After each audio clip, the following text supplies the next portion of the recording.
I often think of the book The Giving Tree when I think about student affairs. And you know how some people come to the Giving Tree as, oh, that's a beautiful story of sacrifice. But when you really look at it through a critical lens, it's actually a tragedy. And that the tree is giving, giving, giving until nothing is left. And we do exist for the students. The colleges would not be here if we did not have students. But we can't pour out of that empty cup.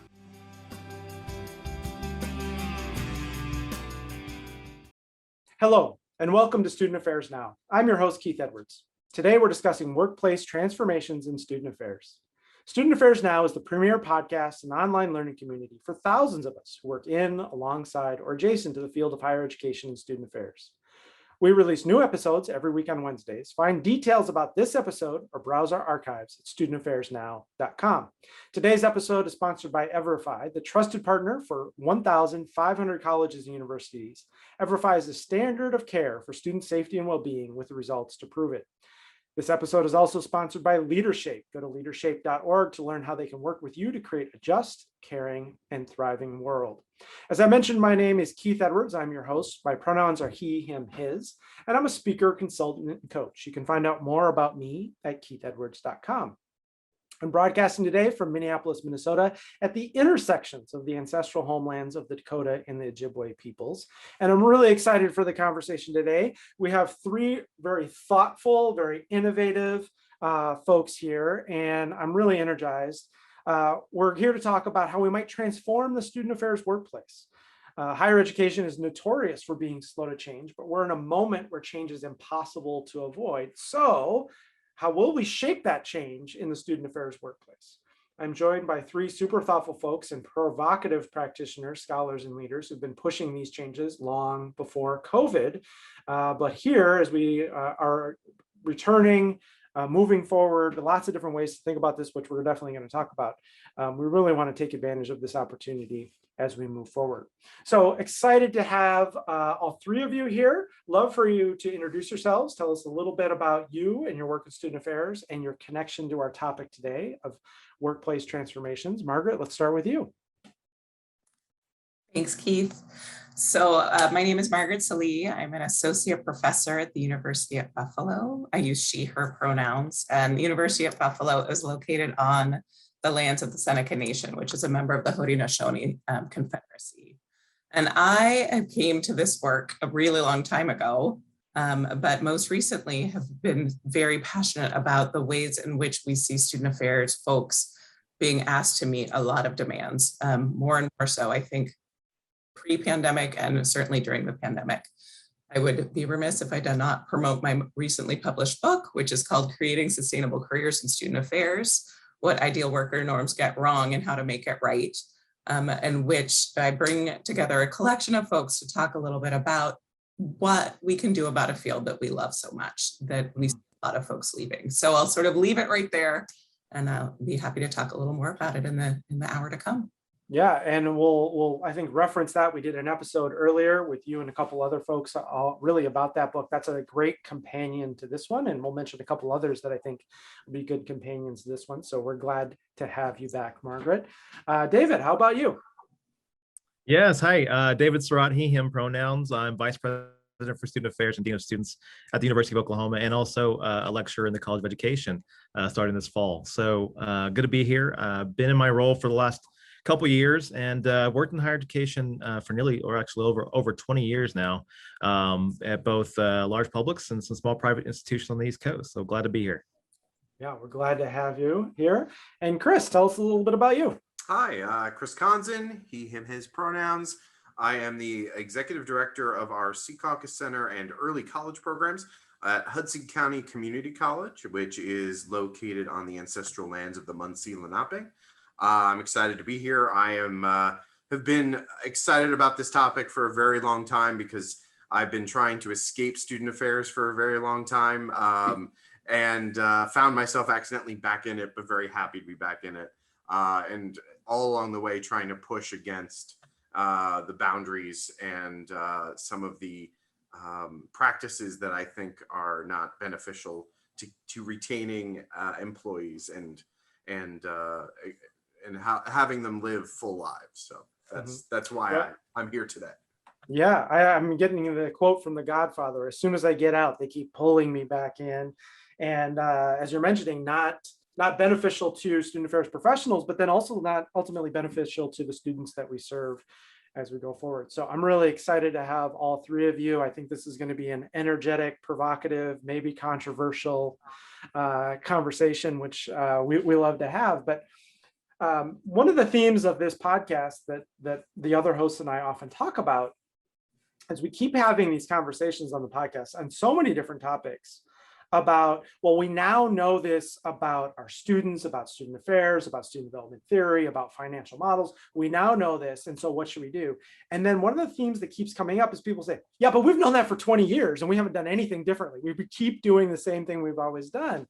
So I think it's a great reminder that we need to keep pushing for change. Just because we know better doesn't mean we do better.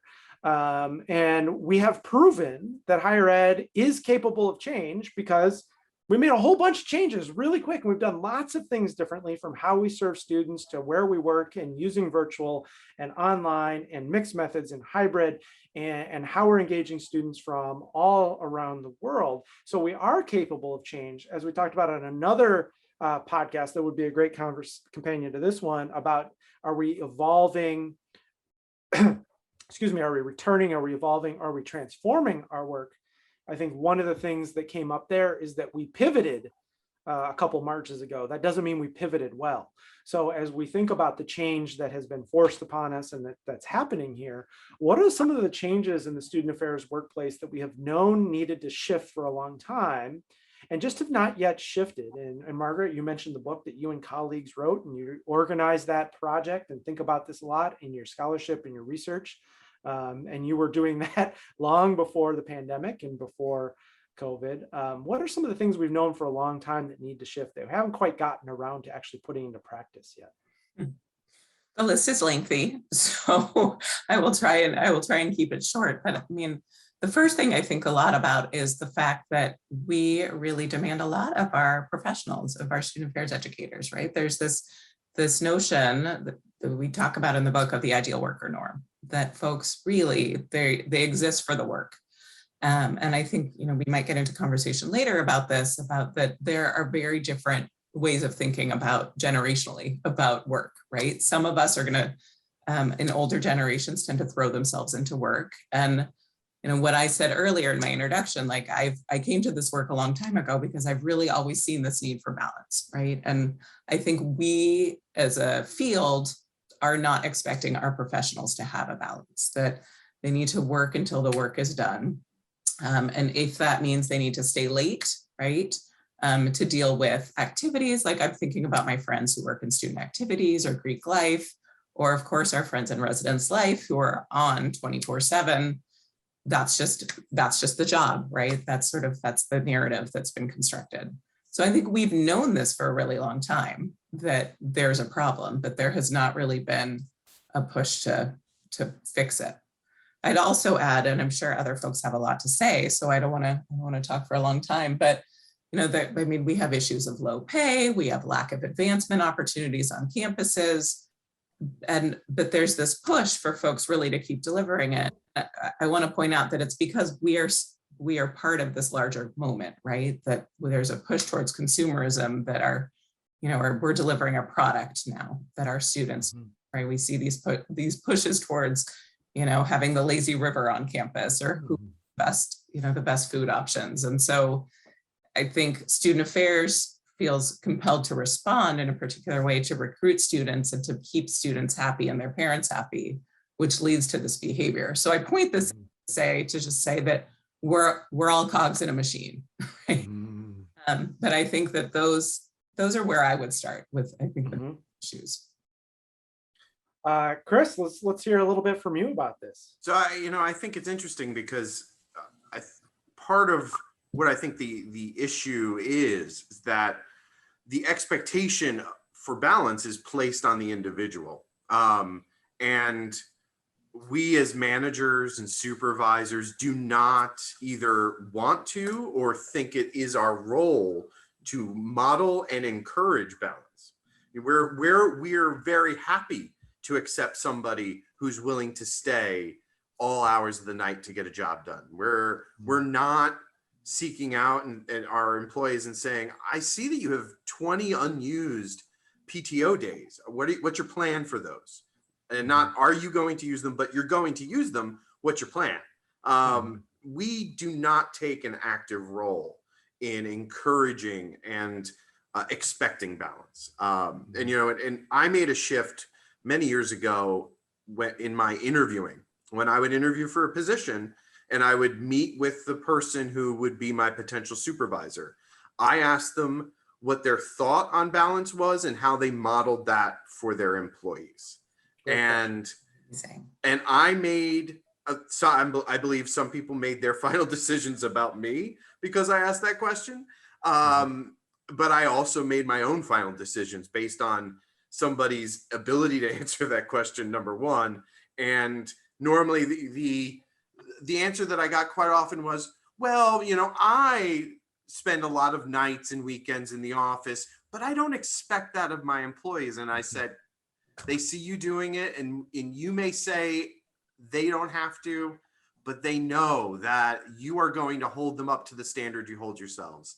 And they're going to be setting themselves up for that as their future as well. So I think part of the way we start to tackle that is that we in the management and leadership roles need to take a very active role. Yeah, I want to follow up with you on that because what are the generational differences? Because I do think there are generational differences around the view of work, around technology. One of the things I have often heard when people do push back is, well, I did it. I lived on campus for 12 years. I was on duty for 20 years. I did this, which is exactly the justification for hazing. Right. It is exactly the justification for it. I went through it. Now you're going to have to too. Chris, what are you seeing there in terms of, are you seeing generational differences? Are you seeing some patterns there? Well, I think yes. And I think part of that is that those who remain in the profession are the people who were able to survive that cycle. And so there's a survivorship bias. People who don't want to do this leave and go do other things. And then we're left with leaders who that's work for. Exactly. And so I think in that aspect, maybe it's not as generational. It's just, it's that we've weeded out the individuals who may have pushed back against that norm and have only remained, the only ones who remain are the people who have convinced themselves that that's okay, or actually do think that's okay, which again is that cycle of hazing. The people who have found a way to make it okay that they allowed themselves and that they were in that system now reperpetuate that upon other people, and just continue that cycle. What do you think about the influences of technology? Well, I think, and I know we discussed this a little bit earlier, I see this specifically when it comes through the remote work / work from home and the attitudes towards that. And I saw an article today. I wish I knew that whether it was from New York Times or Fast Company. We'll get it in the show notes. We'll get it in the show notes. Great. Yeah. It's from one or the other, but it said that there was a generational difference in looking at remote work, and younger generations want it and want to keep it and think that this is the future, whereas older generations are coming from a perspective and thinking that the younger generations are missing out on key components like team building, relationship building, those face-to-face moments. And where I think the generational piece does play into that is that you have the older an individual, the more in tune they are with, that's how you developed a relationship solely or mostly in person. You may have enhanced some online, some came to Facebook later and reconnected with those family members and cousins and people they graduated high school with, but they all started with in person. You have younger generations who count amongst real friends, people they have solely met online, and some people who they have never met in person. I was a groomsman in a wedding for somebody that I met on Twitter. And so, there is that real generational divide of people who say, no, I can create real relationships at a distance without being in the same room with another individual. Yeah, thank you. David, I think oftentimes I hear this conversation about unfair expectations, being about generational, but also really being about new professionals versus upper level administration. As we just went through, we talked about all the people who have to work these long hours, student activities, orientation, residence life. I think the other people who have to work long hours and around 24/7 are called VPs and deans of students, right? Because you're at the demand of your students and your staff and the other cabinet and trustees and world events. How are you seeing this from both your leadership position and your own experience? Yeah. I honestly, it actually was revealing what Margaret and Chris mentioned too, because you have sort of this consumer-based approach to higher education is oftentimes overtaken different areas. I think it's gotten a lot better in recent generations, but at one point in time, it was really awful because it was arms races and trying to make the biggest, brightest, shiniest thing possible. But I think realizing now that that's not sustainable, which it's starting to slow down a little bit. But that when you combine that plus this notion of work-life balance in competition with what I kind of call work-life integration, to be honest with you, is that there's natures of this work that I've certainly chosen to accept in order to make sure I don't find myself just angry all the time about certain things. But acceptance is actually a very conscious effort and conscious tool that I think I use in life. I think we should all do that. But the issue that comes into play, though, is that if we're trying to incorporate this idea of work-life balance, oftentimes people who come to this work in terms of student affairs are helpers by nature. They're wanting to help others succeed by gaining an education that could result in social mobility, economic mobility, all these different things, right? It's really based in certain types of connection between our values and our effort. The problem is I don't think a lot of leaders in my position or my role oftentimes are trained to be leaders in these types of environments where we're trying to incorporate as much as the whole person as we possibly can in a very consumer-based and capitalist model that is driven by certain types of resources that we have to understand are coming into the university for it to operate and run. There's good things that happen out of it for sure, but there's challenges in large bureaucracies, especially one like a large public institution or whatnot. And so that's my probably biggest critique, in addition to what my colleagues mentioned, is more flexibility about what connection can look like in a different world and generationally for sure, but also what are we doing to prepare leaders to have different types of engagement with their staff when it comes to emotional intelligence, interpersonal communication, understanding what's happening contextually within both your university or college setting. How does that connect to the community? How does that connect to the world? Because if anything, that's been the reason why I've been able to connect with our students over social media on Twitter and Instagram, because I've chosen to actively share things both personal and professional, but also I don't necessarily shy away from offering comments on larger issues that are big and that are in the world or in our community that are affecting my staff or my team or my students. And so that's probably one of the biggest things I think that we need to continue to push, is that the notion of authenticity and authentic leadership is changing in terms of that definition. And if you think about generational pieces of ways that shows up, is that, I may have mentors who may even told me that they're fearful of sharing the things that I share on social media. I don't even think that I'm that necessarily that controversial, to be honest with you. But I know that I've run into folks, both peers, folks who've come before me and those who are coming after me, who feel like there's still ways in which they're getting punished by being authentic leaders and trying to role model that for their staff, whether it be even revealing my challenges or struggles of working and managing trauma, during COVID or as we're recovering from COVID, or other things that come up in the world. Yeah. Thank you for that. I want to explore that a little bit more with you, David, and others. But this moment, and we use that, right? We say this moment. Well, here's the laundry list, and we're going to leave this moment coming from virtual and masking and social distancing, COVID vaccines being available. Now we're starting to wonder how impervious they are to this Delta variant, or recommending masks indoors, even to the vaccinated. the resurgence and uprising for racial justice, a new presidential administration, everything that comes with that legislatively, Title IX, enrollment cliffs on the horizon, high turnover and senior level leadership across all of higher ed, and more. All of this, right, when we're talking about this moment, it's not just COVID, right? We're talking about this whole cacophony of things that we're facing professionally, personally in our lives. Offers a real opportunity because I think people are really open to change right now. And I was just talking with one of my coaching clients, and her observation is where organizations are open to new models of doing business, they're seeing a lot of energy and excitement, and I want to figure this out, and what's that going to look like, and it's not going to be perfect, but real engagement. And where we're just going back to what was, there's a real disengagement, like this is a missed opportunity.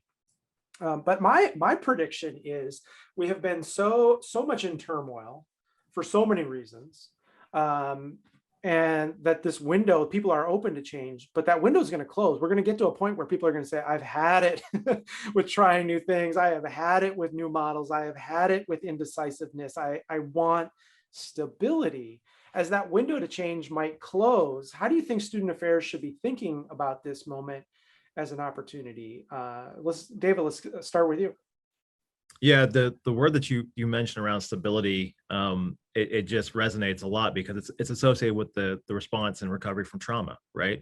So when we think about the ways in which our social connections and our world as we knew it, it was making a different type of meaning or making less meaning over the last year and a half, almost 2 years, because of the things that you mentioned between the pandemic of COVID and also the issues of racial strife and calls for justice. All these different things were coming up. I mean, and we also woke up this morning and saw footage of the January 6th insurrection too, as they started their process for hearings and testimonies, right? So we've had so many things happening that have been so disrupting. But speaking specific to the pandemic, you literally had a situation in which the things that we normally see as safe, like our social connections and actually talking to someone and being in presence with our family and our friends, was literally a threat to our lives. And so when I think about the idea of that, that idea of stability is what people have been yearning for. And so they're going to go off and look for what's familiar.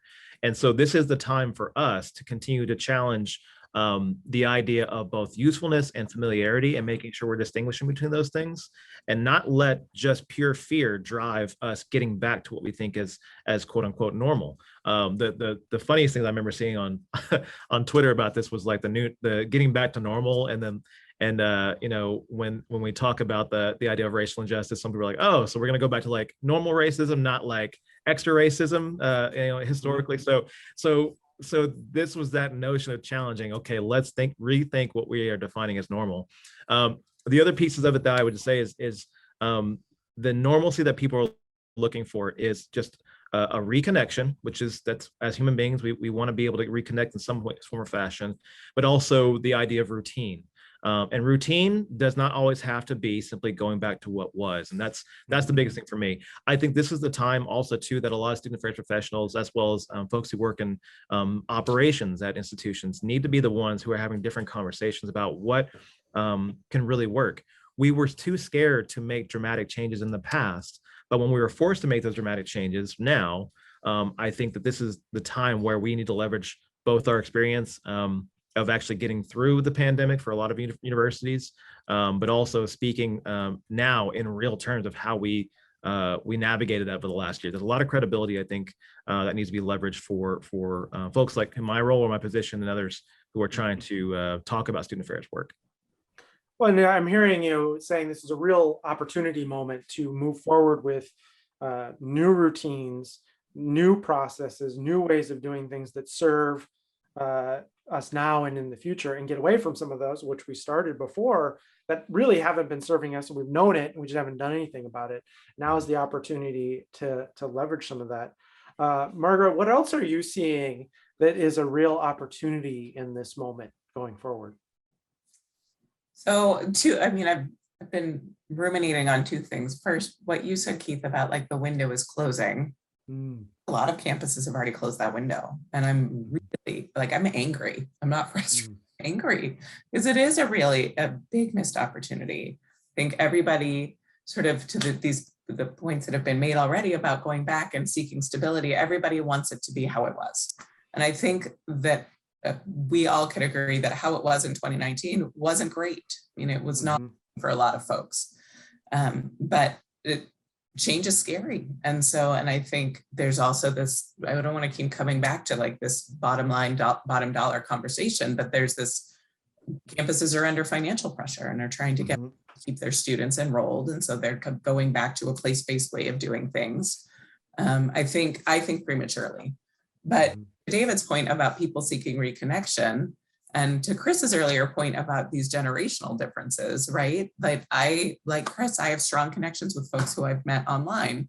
And I think that there are still ways to connect with staff members, and you can connect with your students, you can connect with your coworkers in a virtual space.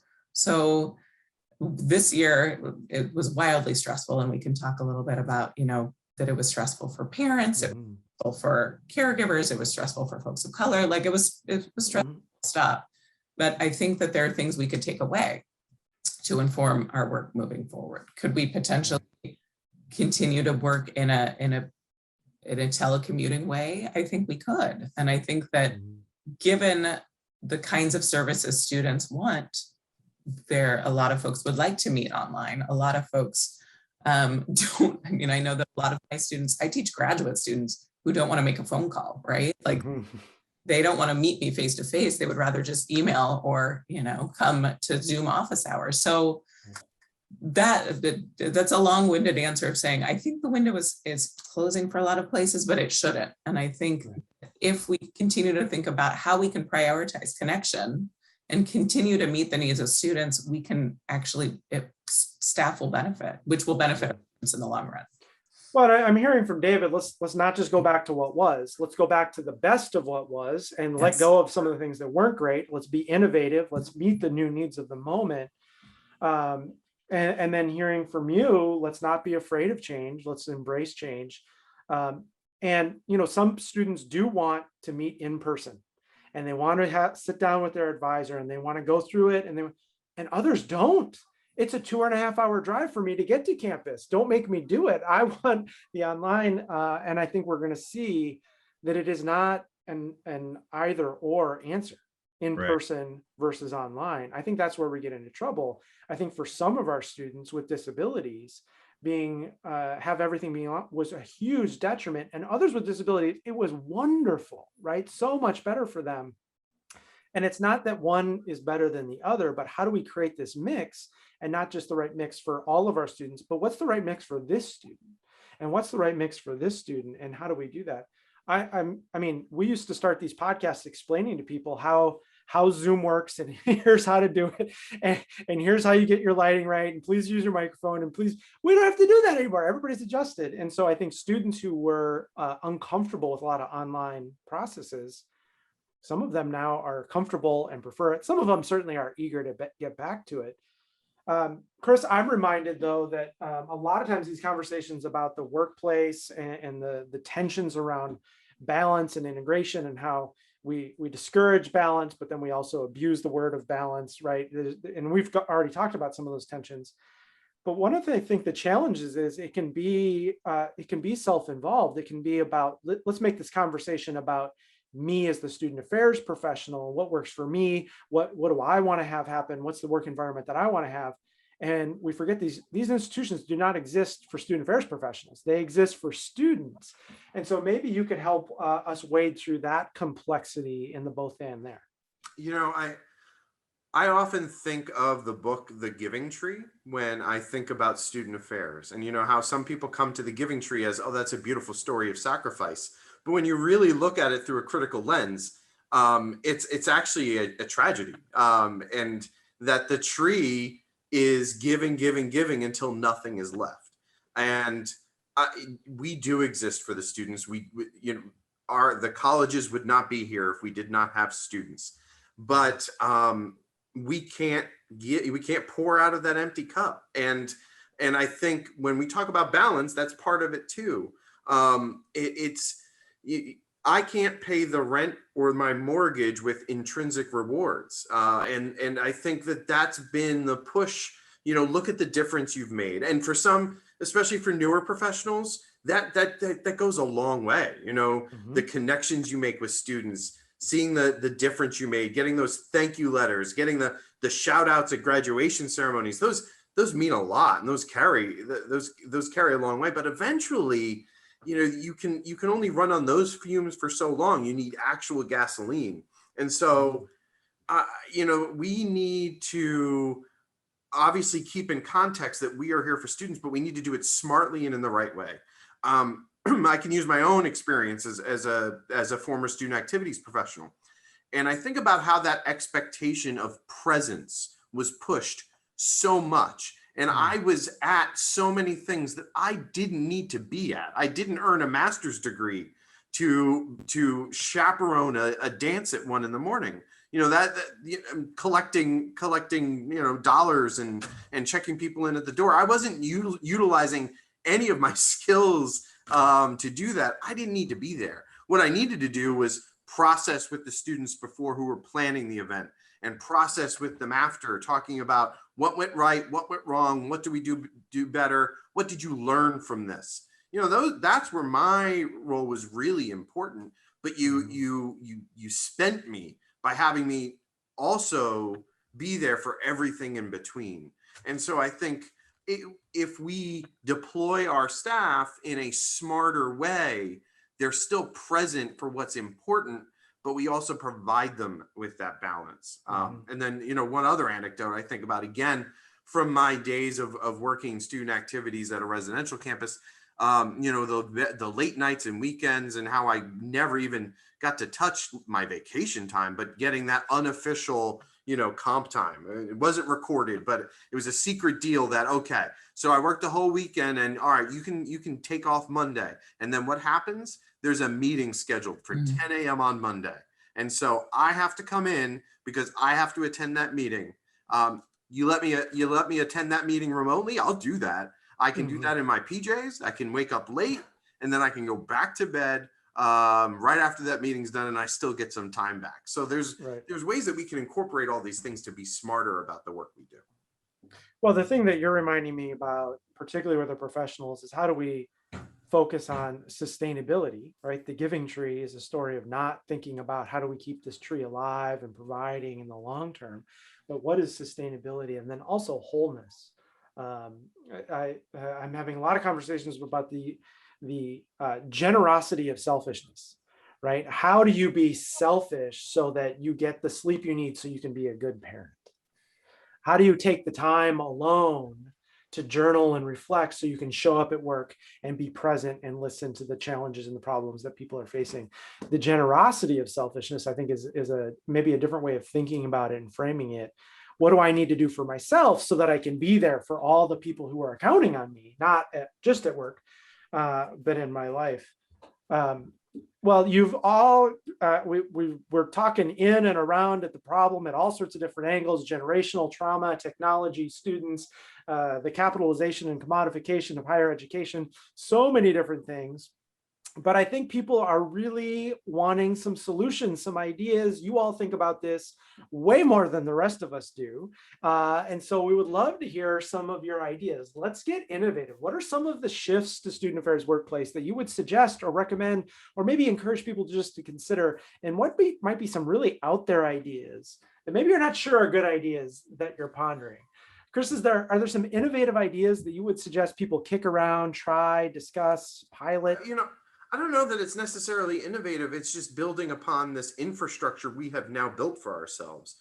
I think about my colleague who does work in activities, who I commiserate with quite a bit here, and she was saying that her virtual activities were vibrant, and the ways that she was able to connect with students. I think often about this blog post that Dr. Robert Kelchin posted about college students' living arrangements, and the number that always sticks out to me is that less than 16% of undergraduate students actually live on campus. And so I think what's innovative is redefining and permanently what the word campus community means. Not that it means the physical structure in the space, but the all of the tendrils of what the community is. And so, you know, I think the pandemic pushed us to finally own that old maxim of meeting the students where they're at. We finally met the students where they're at, because we've got so many students who just are passing in the wind, who come to campus to take their class and then leave. We've given them opportunities to engage with their classmates, with people from other classes, other peers, in ways that they never would have been able to take advantage of, because the only times that they had fit into their days were the times to park, to get to class, and to maybe get a snack and then get home so they could do their homework. So I think we need to take advantage of the skills that we built in creating these virtual and remote communities, the technological infrastructure that we invested in, that we used CARES Act money on, that we purchased licenses for. Let's use that to its fullest potential, and not just save it for special occasions or snow days. Let's really let's really expand our minds and go beyond campus meaning the quad, but that the campus means wherever we can connect students together. Well, that statistic points out that, a lot of first-year students live on campus, but not upper-class students. Community colleges, online, there's so many things, right? And this traditional experience isn't traditional at all anymore. But I think that the case for the traditional experience is, let's use living on campus. Let's use student org involvement. Let's use your work study. Let's use eating in the dining hall as a learning opportunity. Well, how do we also use going home and parenting, going to your other job, managing the commute, tending to your older parents, right? How do we use all of that as sort of these learning experiences that can benefit? Because just as there's challenges living on a floor with 35 other people, there's challenges taking care of your aging parents who need your assistance. There's challenges. All of that can be some of those things that we learn for a lifetime. David, what are you thinking about in terms of innovation, or even some out there ideas you're pondering and kicking around? Yeah, I struggle with the out there ideas, to be honest with you. The capacity for innovative thinking has been really challenging to find that time when we're still in this recovery process. And I actually think that goes back to what Margaret said, is that we're missing opportunities, I think, right now, mainly because a lot of the corporations or businesses, organizations that actually made dynamic and innovative changes, they didn't do it in 3 months or 6 months time. They did this over 2 years, probably 2-3 years of actual thoughtful connection with community, to get feedback directly from folks who are actually facilitating and operating and doing the work, and then getting that to the folks who are the principals making those decisions around how we move forward, right? So, I mean, right now, we are having conversations, and I'm still in conversations of what we do in preparation for fall, when we have classes starting in less than a month. There's still things we're having to adjust to. So I will just kind of caveat that or maybe even give an excuse as to why I'm not thinking of that many, groundbreaking, innovative thinking on this. But as I'm thinking about it, one is going back to understanding not only investing in infrastructure, because I think colleges and universities are realizing actually how expensive it is to invest in real infrastructure that creates more dynamic virtual spaces. That's probably why they are just really quickly saying, you know what, everyone, you're coming back to the physical workplace, and that's kind of what we're doing and moving forward, and trying to push that. But I would say, investing in infrastructure needs, and also investing in giving time for staff and faculty members to actually invest in themselves. In student affairs culture, we're sort of ingrained to want to continue to grow as professionals, to learn, to be thinking about how we can make our work and ourselves better all the time. Frankly, we're the persons that are ripe for this opportunity if we actually, as institutions, grant access to time, and legitimate time, not like, oh, I'll let you work full time during the week and then you can catch up on your stuff over the weekend if I give you release time to take a class or do whatever it takes. The other piece that I've been telling my staff is that we should now be really thinking hard about whether I have to be the one that does that thing, or can it be okay if my colleague and I talk through, and I actually take the time to either invest in myself in terms of professional development and not have to worry about making up a ton of work, or taking leave and really actually taking that leave and legitimately taking care of myself and making sure I'm better when I come back. The third thing, and that we already talked about it too, though, is generational differences in what work should look like. My staff and we talked through it. And I remember when I first started working here a couple of years ago, folks were anxious about me watching the clock. I was like, just so you know, I'm not watching your clock. I do trust you. And when you tell me, hey, do you mind if I leave early this day? I'm not docking you for that too. I know that one, work is getting done and you're leaving that day because, hey, you're picking up your daughter from daycare, or you're managing something that's a family obligation, or I've had people apologize to me in the last 20 years because a friend died or a family member died, apologizing to me because they had to miss work. I was like, don't you ever apologize for that. You just simply tell me you have to go, and this is what's going on, and I should be supporting you in that. So it's not super innovative to start being more humane in the way we manage and way we listen and communicate with each other. I love you use that word humane. And I think it really kind of sums up a lot of what we've talking about balance, about wholeness, about sustainability, and how we just be humane with each other and not treat each other as cogs in the wheel, right? But how do we be humane and listen and see and understand and untrain some of us, right? A lot of this is unlearning what we've seen, what we've been socialized in, about past mentors, what we've seen from above, what we see in TV and movies, and doing some of that unlearning. I think you make a great point about. I'm sorry. I think you make a great point. Let me get this in, and we'll go to Chris, and then we'll go to Margaret. I think you make a great point about student affairs professionals who really are invested in ourselves and our professional development and our growth. I think the place I would challenge that is that often gets actualized as a conference attendance, which is not always the place where that growth and development, and there's so many other ways to go about doing that.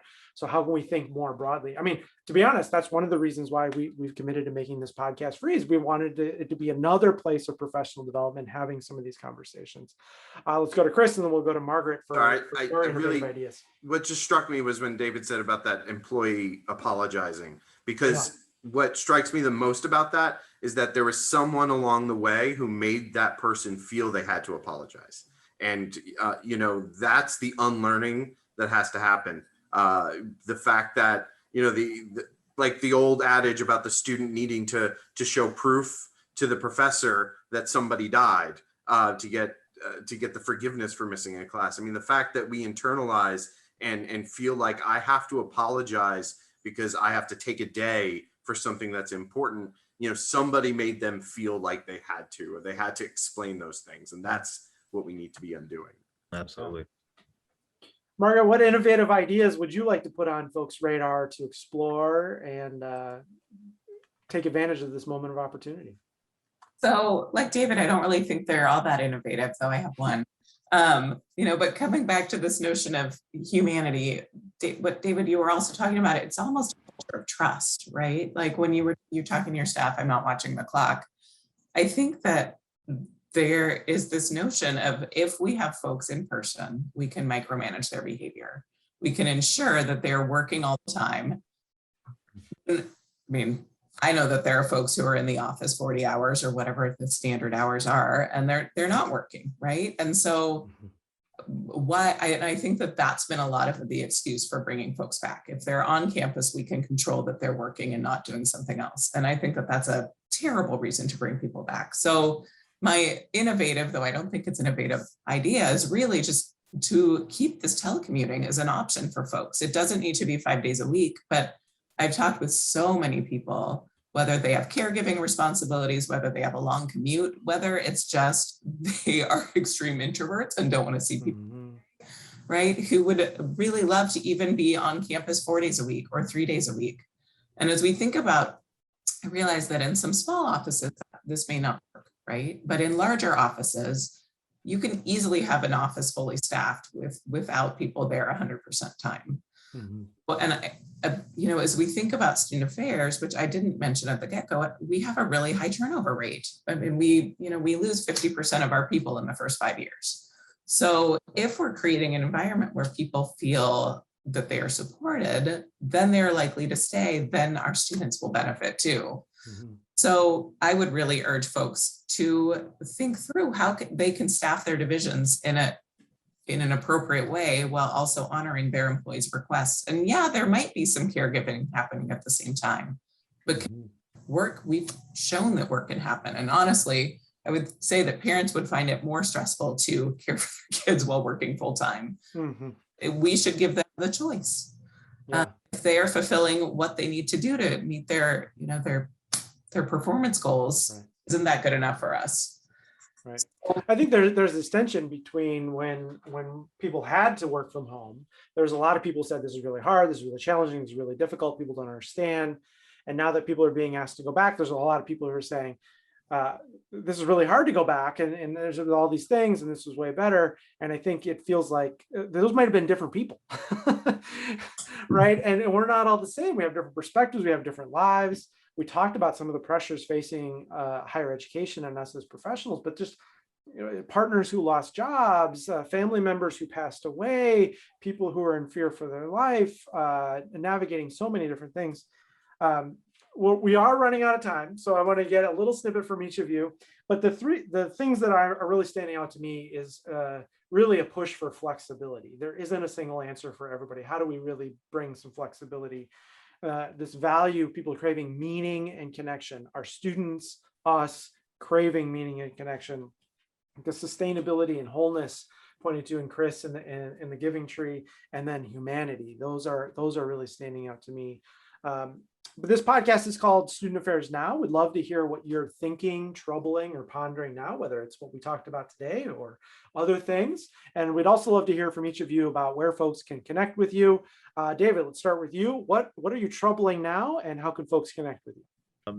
I'm pondering, the idea of one big piece, and maybe I should have mentioned earlier, is when we can't pivot quickly right now, and I'm thinking about now structurally and macro level, at least thinking about peak times in which our work is demanding and when it is not, and now being more intentional and flexible at those times when we can take the pedal off a little bit and be able to relieve that pressure for our staffs. And so that's something I'm thinking about a lot, and being as intentional as possible.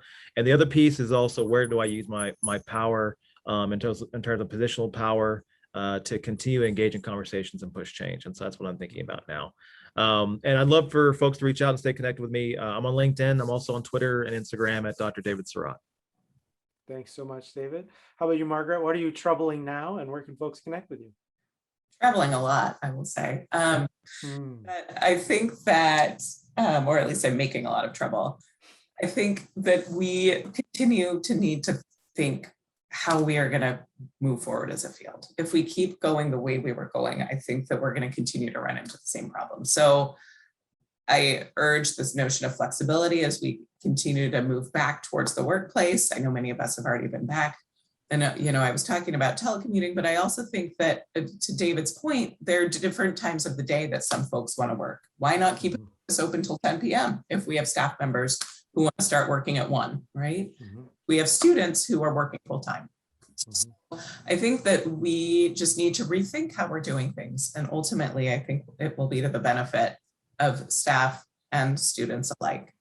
So, and folks can find me on Twitter or via email. And my Twitter is at MW And my email is the same, at buffalo.edu. Thank you. Thank you. How about Chris? What are you troubling now? So, what's troubling me is something that's been troubling me for, throughout the pandemic, is how many colleagues that I have created connections with over the years have left the field or are trying to leave the field actively. It was bubbling before the pandemic, but it just pushed. This was, the Great Resignation is impacting a lot of folks I know, and who aren't just good at what they do, but were great for the students they worked with as well. And then to make that connection to the students, those institutions and higher education as a whole has lost a lot of great professionals who did great things and cared a lot for students because they pushed them to the brink. And the fact that we are not, as much as I see the Chronicle say, all of these colleges are looking at new ways to find ways to incorporate remote work. I'm not hearing it from colleagues. I am not hearing of many campuses that are having a real consistent approach to a flexible remote work for a broad swath of their employees. So I know people who are looking for that opportunity outside of higher education. And so if we don't really work on our retention, then we're going to lose a lot of great advocates and a lot of great change makers for the students that are the purpose for what we do. People can connect with me on Twitter at Chris Conzen and on LinkedIn, Chris Conzen. There aren't like Chris Conzens out there, so it's easy to find. That's kind of surprising, to be honest. Yeah. Well, thanks to the three of you for joining, for sharing, for thinking, for being here with us, and pushing some of what we think about in student affairs in the workplace and how we can evolve it. Thank you so much to our guests. I'm grateful for all of your time today as guests on Student Affairs Now. Thanks to our sponsors, EverFi and Leadership. How will your institution rise to reach today's socially conscious generation? These students' rates commitments to safety, well-being, and inclusion as important as academics and extracurriculars. It's time to reimagine the work of student affairs as an investment, not an expense. For over 20 years, EverFi has been the trusted partner for 1,500 colleges and universities with 9 efficacy studies behind their courses. You will have the confidence that you're using the standard of care for student safety and well-being, with the results to prove it. Transform the future of your institution and the community you serve. Learn more at everfi.com/studentaffairsnow. And Leadership partners with colleges and universities to create transformational leadership experiences, both virtual and in person, for students and professionals, with a focus on creating a more just, caring, and thriving world. Leadership offers engaging learning experiences on courageous dialogue, integrity, equity, resilience, and community building. To find out more, please visit leadership.org/virtual programs or connect with them on Facebook, Twitter, Instagram, and LinkedIn. Huge shout out to Natalie Ambrosi, the production assistant for the podcast, who does all the behind the scenes work to make us look and sound good. If you're listening today and not already receiving our weekly newsletter, please visit our website at studentaffairsnow.com and scroll to the bottom of the homepage to add your email to our MailChimp list. You'll get the freshest information each Wednesday morning about our newest episode. While you're there, check our archives. I'm Keith Edwards. Thanks again to the fabulous guests today and to everyone who is watching and listening. Thanks, and make it a great week, all.